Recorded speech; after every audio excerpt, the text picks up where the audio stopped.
I created this little place value poster as a reminder to teach you around some of those key aspects of place value, what students need to understand. I've given some example of 4-digit numbers and then the key place value concepts that are embedded in that. We ran a session yesterday afternoon. One of the things that was spoken about in the session when I posed the question around what's something that you notice that students have challenge with, it's around that unitising and renaming. And there's a few things to consider when we teach that. You can see this example using our matching cards here that we've got that's obviously linked to one of our lessons around unitize and rename 3-digit numbers.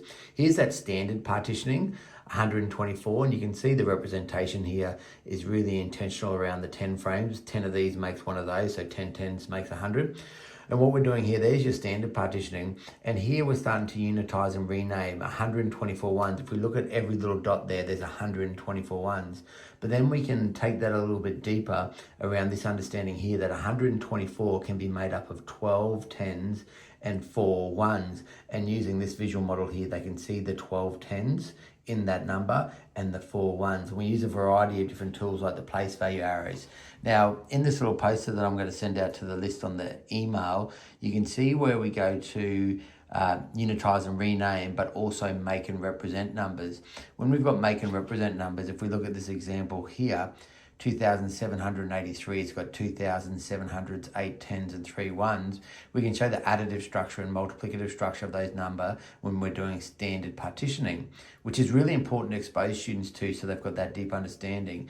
And then you can see in here, it's got non-standard partitioning, see unitizing and renaming. And that is in this part here, unitize and rename.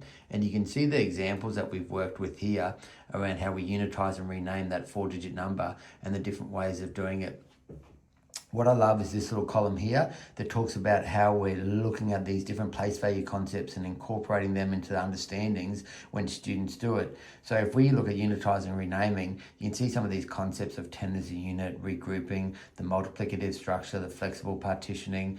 If we jump up into the make and represent, here we can see all these different things that we're touching on straight away when we're drawing on that understanding. So a great little resource here that's going to be sent out to you all on the email list. And just, if you go to our lessons, if you want those matching cards, they're right there. Really important one to work with students on. Thanks for listening. Bye for now.